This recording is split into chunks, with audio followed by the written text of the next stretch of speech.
दोस्तों, आपका स्वागत है इस YouTube वीडियो में। आज हम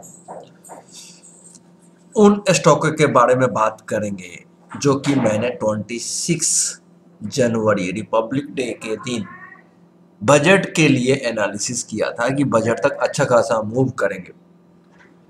उसमें जो स्टॉक थे, टोटल 11 स्टॉकों का हमने एनालिसिस किया था, डिस्क्लेमर भी दिया था साथ में।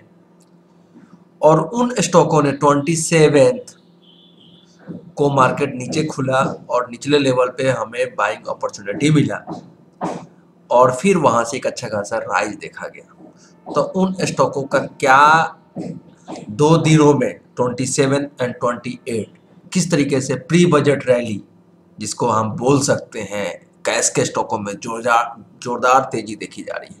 देखिए, इंडेक्स देख रहे हैं, स्टॉक को देखिए, प्री बजट रैली कहीं और चल रहा है। F&O के स्टॉकों के मार के कारण इंडेक्स कंसोलिडेट कर रहा है, ऊपर नीचे कर रहा है।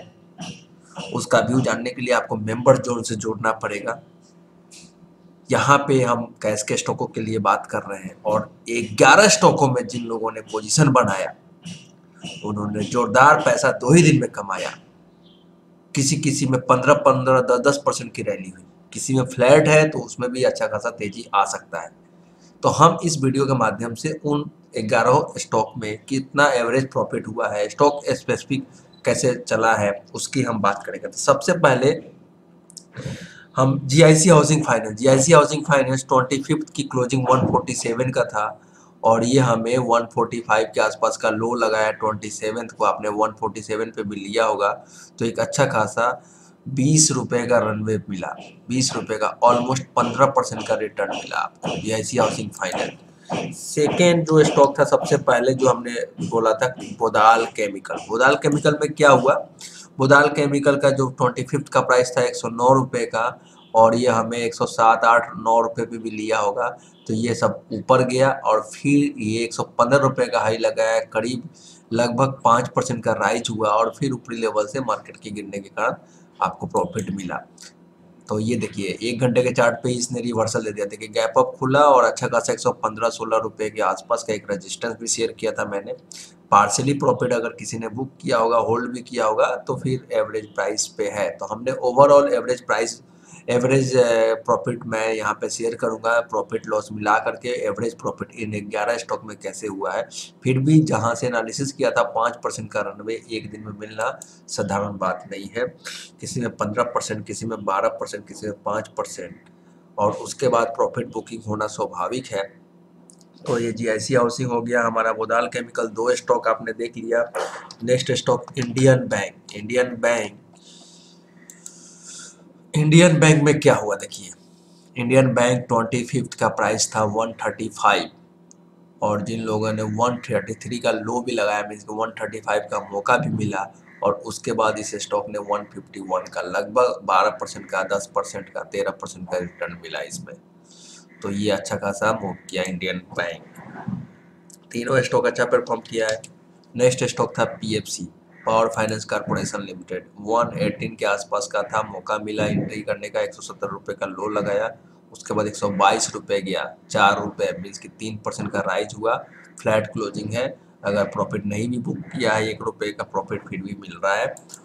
तो हम लास्ट में बात करेंगे इन 11 स्टॉकों का एवरेज प्रॉफिट क्या है। स्टॉक स्पेसिफिक आपने देखा, 2 stock PFC and Bodal chemical flat है। बाकी 2 स्टॉक, 4 स्टॉकों में से GIC housing finance and Indian bank अच्छा खासा मूव किया है, 10% से लेके 15% का। 4 स्टॉक हो गए। नेक्स्ट स्टॉक 5वां जीएमडीसी में हमारा क्या व्यू था? मिलेगा नीचे, मिला नीचे, 97 के आसपास मिला। 100 रुपए की क्लोजिंग थी, ऐसा नहीं कि 25 का जो क्लोजिंग था वो गैप अप ही खुला, नीचे मौका मिला और 97 पे, और 97 से इस स्टॉक ने 121 रुपए का, क्या टारगेट हमने दिया था, 120-21 का ही टारगेट दिया था, अचीव हो गया। प्रॉफिट तो बुक हो गया होगा, 20% का राइज मिला, 20%, 21% का राइज मिला। तो जीएमडीसी हमारा हो गया आपका 5 में से 3 स्टॉक में जोरदार प्रॉफिट, 2 में नो, अगर प्रॉफिट नहीं भी बुक हुआ है तो नो प्रॉफिट नो लॉस में एज इट इज चल रहा है। नेक्स्ट स्टॉक आईबी रियल में इंडिया बुल रियल एस्टेट में 25 की क्लोजिंग प्राइस 150 का था, लेकिन हमने क्या बोला था उस वीडियो को दोबारा से सुनने की कोशिश कीजिएगा। इस वीडियो उस वीडियो का लिंक दे दिया जाएगा इस वीडियो में। 135 का स्टॉप लॉस लगा के बाइंग अपॉर्चुनिटी ढूंढना चाहिए। 139, 140, 141 के आसपास आवे तो लेना चाहिए। तो ये बाइंग अपॉर्चुनिटी था। और फिर ये देखिए मूवमेंट 147 का हाई लगाना, 5% का राइज, फिर भी नहीं बेचा है तो भी प्रॉफिट में है। तो ये फिर भी हमारा मूवमेंट अच्छा ऊपर जाने के लिए है। फिर भी बजट तक प्रॉफिट बुक करने की कोशिश कीजिएगा। अपना मेरा व्यू है, बाकी अपने फाइनेंशियल एडवाइजर से राय लेकर के। तो हमारा 3 स्टॉक जोरदार प्रॉफिट में और 3 stock no profit no loss में चल रहे हैं, अगर नहीं भी प्रॉफिट बुक किया है तो। एनएमडीसी, अब मुझे नहीं लगता इस तरीके के मार्केट के माहौल में अगर किसी ने प्रॉफिट नहीं बुक किया है तो फिर ये गलत हो सकता है। तो एनएमडीसी में क्या व्यू था, 135 की क्लोजिंग था, 130 के आसपास आए, मैक्सिमम 130 के नीचे का स्टॉप लॉस लगा के बाई करना चाहिए। 130 आपने नीचे नहीं बाई किया, 135 पे भी बाई किया तो क्या हाई लगाया 141। इसने भी 5% का राइज दिया, तो इसने भी अच्छा खासा राइज दिया। एक दिन में या 2 दिन में 5% का राइज मिलना, प्रॉफिट नहीं बुक करना, ये हमारी अपनी साइकोलॉजी हो सकती है। तो एनएमडीसी भी अच्छा खासा मूव किया। 7 स्टॉक का हमने डिस्कस कर लिया। नेक्स्ट स्टॉक सेलन में देखिए, सेलन में 150 के आसपास की क्लोजिंग था। ये मौका दिया, 150 फोड़ गया और उसके बाद ये फ्लैट क्लोजिंग है। एवरेज मान लीजिए कि आपने नीचे 148 पे लिया, 148 के आसपास ही, प्रॉफिट बुक नहीं किया, नो प्रॉफिट नो लॉस में है। सेलन अच्छा खासा चला भी है, तो 157 158 के आसपास आवे तो ले लेना चाहिए। 140 का एसएल होना चाहिए इस स्टॉक में, 140 के नीचे स्टॉक नहीं जाना चाहिए और 5-7 रुपये ही प्रॉफिट लेना चाहिए अगर कंजर्वेटिव जिसका लॉन्ग टर्म व्यू नहीं है। तो जिसका लॉन्ग टर्म व्यू नहीं है, बजट तक प्रॉफिट बुक करके निकल जाना चाहिए और ओवरऑल प्रॉफिट आपको 5 से 7% मिलेगा, जो अभी भी मिल रहा है। इसलिए ज़्यादा लालच करने की जरूरत नहीं है। हैवी प्रॉपर्टी इंडिया लिमिटेड, देखिए हैवी प्रॉपर्टी में क्या हुआ, हमने डिस्कस किया था, 25 को वीडियो बनाया था। 135 के आसपास का लेवल था और वहाँ से ये स्टॉक नीचे भी मौका मिला और गया कितना 142, 130 पे भी लिया होगा आपने निचले लेवल पे, 5 से 7% का राइज आपको मिला। तो ये हैवी प्रॉपर्टी भी प्रॉफिट में ही है, लॉस में नहीं है। कोई भी स्टॉक लॉस में नहीं है। उसके बाद next stock 10th number stock जीपीपीएल। इसने क्या किया, देखिए क्या व्यू था, 93 का प्राइस था, क्या हाई लगाया 102 रुपए का, कितना परसेंट, 12% का राइज। ऐसा कोई स्टॉक नहीं है जो राइज नहीं हुआ और प्रॉफिट बुक करने का जिसको मौका मिला वो अच्छा खासा ओवरऑल 10% का प्रॉफिट कमाया है जिसने भी प्रॉफिट ऊपरी लेवल पे बुक किया है। लेकिन देखिए 130, इस स्टॉक का प्राइस 131 के आसपास का था और इसने 246 का बनाया, 232 के आसपास का था आईआरबी इंफ्रा का, और ये इस स्टॉक ने हाई बनाया है 246। अगर किसी ने प्रॉफिट नहीं भी बुक किया है तो भी एवरेज प्रॉफिट क्या है, हम एक्सेल सीट पे चलेंगे। तो एक्सेल सीट पे देखिए, बुदाल केमिकल 109 रुपए पे 115 रुपए का हाई लगाया। अभी तक का एवरेज प्रॉफिट जो है 7% का है। अगर 109 रुपए कर देंगे, 107 रुपए के आसपास की क्लोजिंग हुई है और इंडियन बैंक ऑलमोस्ट इसी प्राइस पे है, सब उसी प्राइस पे है, GMDC India bull real estate. तो ये आपका 6% का एवरेज प्रॉफिट है। अगर आपने हाई पे प्रॉफिट बुक कर लिया होगा, एवरेज प्राइस पे ही बुक कर लिया होगा, तो 8% 2 दिन का ट्रेडिंग सेशन में आपको मिला। तो इससे ज़्यादा प्रॉफिट के बारे में सोचना बेईमानी कहलाएगी।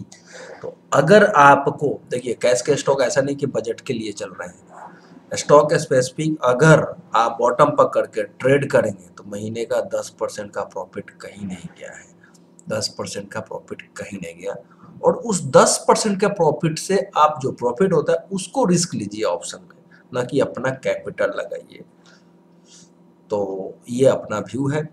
इस तरीके के वीडियो को अगर आप प्रमोट करेंगे मीन्स व्यू करेंगे, लोगों के साथ शेयर करेंगे तो ही मैं लाऊंगा। ये कैश के स्टॉकों पे व्यू मैं इसीलिए नहीं देता क्योंकि बहुत सारे लोग इस टाइप के वीडियो को मैं शेयर अपलोड करता हूँ तो आप लोग शेयर नहीं करते, वॉच नहीं करते प्रॉपर, इसीलिए मैं इग्नोर करता हूँ। अपने पास ऐसा नहीं कि बजट के कारण ये तेजी चल रही है और बजट के लिए मैं एनालिसिस कर रहा हूँ।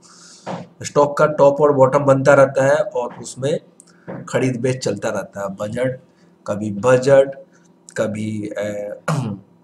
फाइनेंशियल ईयर की क्लोजिंग, उसके बाद आपका क्वार्टरली रिजल्ट, उसके बाद आपका दिवाली का कंजम्पशन का बाइंग सेल, ये हमेशा कुछ ना कुछ लगा ही रहता है मार्केट में। तो इसलिए ऐसा बिल्कुल भी नहीं है कि ये बजट का हो गया तो आगे का। इसलिए कंप्लीट वीडियो देखने की कोशिश कीजिए। जिन लोगों ने मेरा इस बजट वाला वीडियो नहीं देखा उसको देखने की कोशिश कीजिए और लोगों के साथ शेयर कीजिए। और निफ्टी, बैंक निफ्टी और स्टॉक स्पेसिफिक एफ&ओ के स्टॉकों के एनालिसिस जानने के लिए आपको मेंबर जोन में जुड़ना पड़ेगा। यहाँ पे मैं कैश का ही बात करूँगा और लर्निंग का बात करूँगा। Thanks for watching this video. Disclaimer याद रखिए, मैं कोई स्टॉक रिकमेंड नहीं कर रहा हूँ, ये मेरा एजुकेशनल अपना पोर्टफोलियो हमने ये बिल्ड किया था बजट के लिए, वो उसी का एनालिसिस कर रहा हूँ। मैंने जिन जिन में रेजिस्टेंस फेस किया, डाइवर्जन मिला, मैंने उसमें प्रॉफिट बुक कर लिया है। और जिनमें 20-20% की तेजी होती है मैं उसको छोड़ता नहीं, बेशक बाजार 10 गुना ऊपर चला जाए। हाँ, प्रॉफिट का शेयर होल्ड करता हूँ। तो ये अपना स्ट्रेटजी है, जो पुराने व्यूअर है उनको पता है। वीडियो अच्छा लगे तो लाइक कीजिए। Thanks for watching this video.